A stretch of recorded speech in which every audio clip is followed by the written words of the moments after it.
Hello friends, आज मैं फिर कुछ न्यू अपडेट लेकर आई हूँ जिसमें अदालत में दरिंदे संजय रॉय के बयान से साफ हो गया है कि कोलकाता अस्पताल कांड में एक से ज़्यादा लोग शामिल थे।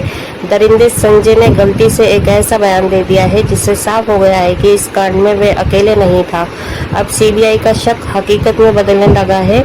10 दिन बाद अब ये साफ होने लगा है कि महिला के साथ दर में तकरीबन 7 से 10 लोग शामिल थे। एक भयंकर खुलासे में बताया गया है कि करीब 7 से 10 लोगों ने शराब पी, फिर उन्होंने पीड़िता के साथ कसकर पकड़े, उसे मारा पीटा और उसके साथ भयंकर कांड किया। खुलासे में यह भी दावा किया गया है कि उन 7 लोगों में से 2 ने महिला के टांग पकड़कर जरासंध की तरह अलग कर दिया, फिर संजय को बुलाया, लेकिन ये तो कुछ भी नहीं। आगे ऐसे ऐसे खुलासे हुए हैं जिसके बाद ये साफ हो गया है कि ये काम अकेले संजय का नहीं था, बल्कि इसमें कई लोग शामिल हैं। अब प्रिंसिपल समेत 7 लोगों का बचाना नामुमकिन है। सब कुछ जानेंगे विस्तार से, लेकिन आगे बढ़ने से पहले कमेंट में जय श्री राम जरूर लिखें और इस वीडियो को लाइक अवश्य कर दें। चैनल को भी सब्सक्राइब अवश्य कर दें। दोस्तों, ये मेरा छोटा सा चैनल है जिसे आपको सब्सक्राइब कर देना है, वीडियो को लाइक कर देना है, क्योंकि यह काम आपके लिए 1 सेकंड का है, लेकिन इससे हमारी काफ़ी मदद होती है। दरअसल अदालत में दरिंदे संजय ने यह कबूल कर दिया है जिसके इंतजार में पूरा भारत मुंह लटकाए खड़ा था। पूरे भारत को ये पता था कि ये काम एक बंदे का नहीं है। ये संदेश अब हकीकत में बदलता दिख रहा है। इस कांड में कोई एक नहीं बल्कि तकरीबन 7 लोग शामिल हैं और ये पूरी तरह से प्लान मर्डर है। इसी कारण सीआई फुल एक्शन में है और कोलकाता के मर्डर केस में 7 आरोपियों का पॉलीग्राफ टेस्ट शुरू हो गया है। उधर सीबीआई के अनुसार बिना दरवाजे वाले सेमिनार हॉल में कांड हुआ और किसी को चीख सुनाई क्यों नहीं दी। अब सीबीआई ये जानने की कोशिश कर रही है कि अपराध को बिना किसी बाधा के कैसे अंजाम दिया गया। क्या कोई व्यक्ति हॉल के बाहर निगरानी कर रहा था? सीबीआई ये भी देख रही है कि सेमिनार हॉल से कोई चीख या शोर नहीं सुनाई दिया। इन सभी तथ्यों से ये साफ होता है कि महिला के साथ दरिंदगी सेमिनार हॉल में नहीं बल्कि कहीं और की गई थी। उन्हें किसी और रूम में जमकर मारा पीटा गया था और फिर हत्या के बाद उन्हें सेमिनार हॉल में लाकर रख दिया गया, जिसके बाद उनके शव को दरिंदे संजय के हवाले कर दिया गया। लेकिन अब संजय ने जो बयान दिया है उससे साफ हो रहा है कि वह अकेले नहीं था, बल्कि इसमें कई और लोग शामिल थे।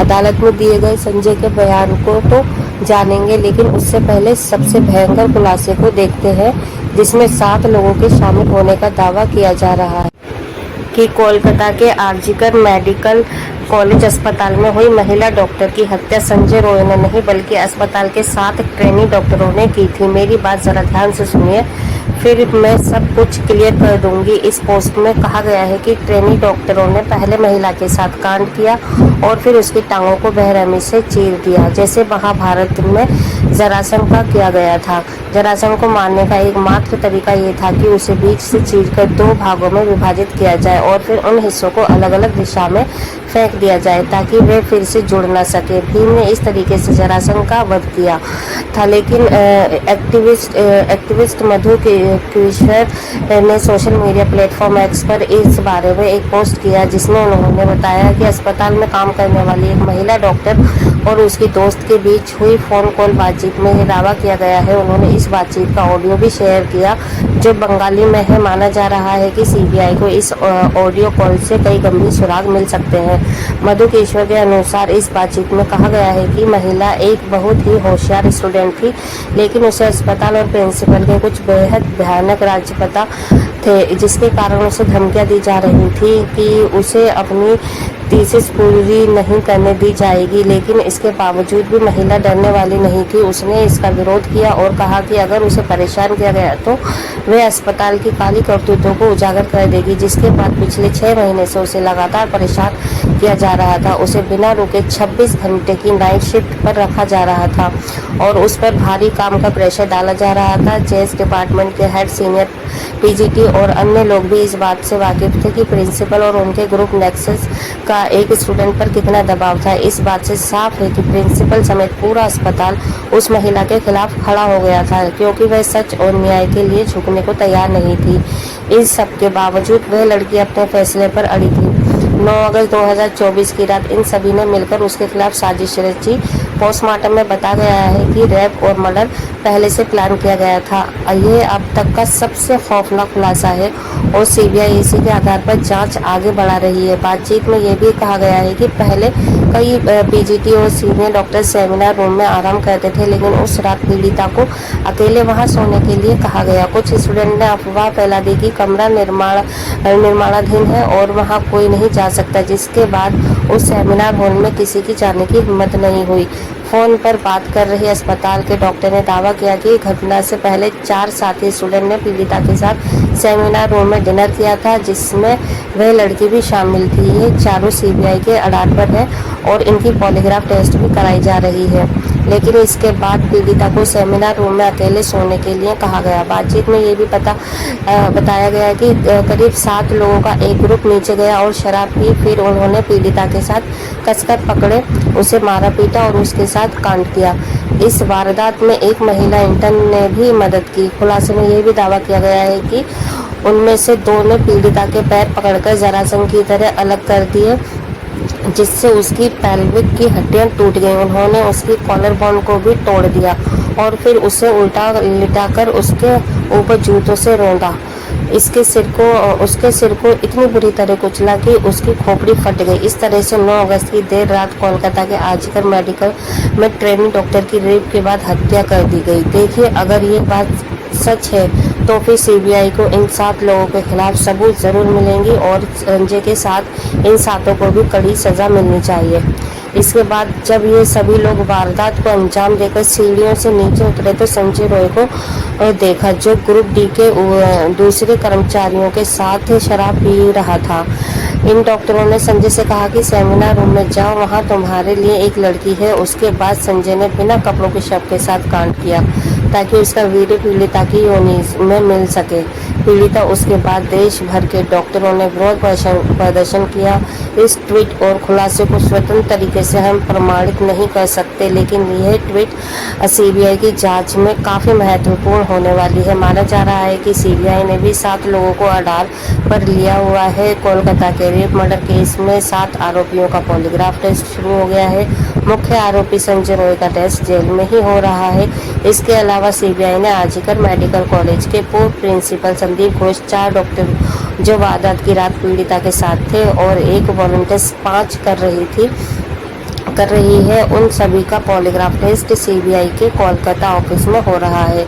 8 अगस्त की रात इन डॉक्टरों में से कुछ ने पीड़िता के साथ डिनर किया था। फिलहाल सीबीआई उन सभी से गहराई से पूछताछ कर रही है, लेकिन अदालत में आरोपी संजय ने एक बयान देकर सभी को हैरान कर दिया है।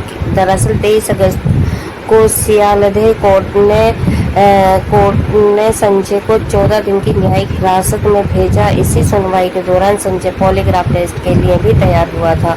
मजिस्ट्रेट ने संजय से पूछा था कि वह पॉलीग्राफ टेस्ट के लिए क्यों तैयार हुआ। उसे लेकर संजय ने कहा, पॉलीग्राफ टेस्ट से साबित होगा कि मैं निर्दोष हूँ, मुझे फंसाया जा रहा है। संजय के इस बयान ने बवाल खड़ा कर दिया है, क्योंकि वह खुद को निर्दोष बता रहा है।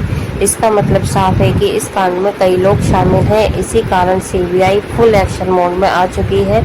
सीबीआई का मकसद उन कर्मचारियों के बयानों को जांचना है, क्योंकि बाकी मेडिकल रिपोर्ट्स जैसे पीड़िता के शरीर से लिए गए कई DNA, vaginal swab, beer, blood उन्हें सीधे तौर पर घटना से जोड़ने में नाकाम रही है।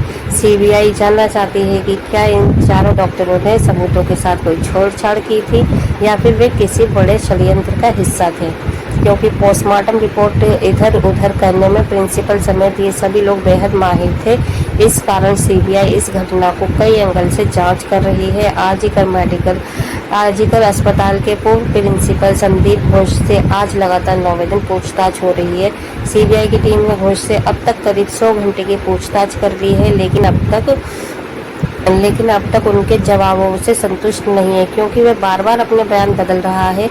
इससे साफ हो जाता है कि इस कांड में उसका बड़ा हाथ है। सीबीआई अब तक ट्रेनी डॉक्टर के रेप मर्डर केस में 73 लोगों से पूछताछ कर चुकी है, लेकिन सिर्फ 7 लोगों पर ही सीबीआई की नज़र टिकी हुई है। सीबीआई ये भी पता लगाने की कोशिश कर रही है कि क्या सेमिनार हॉल के बाहर कोई और व्यक्ति तैनात था। इसके लिए सीसीटीवी फुटेज की गहराई से जांच की जा रही है।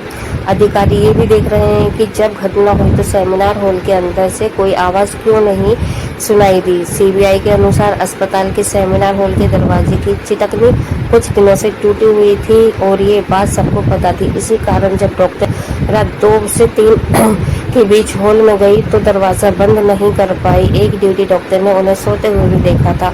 अब सीबीआई ये जानने की कोशिश कर रही है कि अपराध को बिना किसी बाधा के कैसे अंजाम दिया गया। क्या कोई व्यक्ति हॉल के बाहर निगरानी कर रहा था? सीबीआई ये भी देख रही है कि सेमिनार हॉल से कोई चीख या शोर क्यों नहीं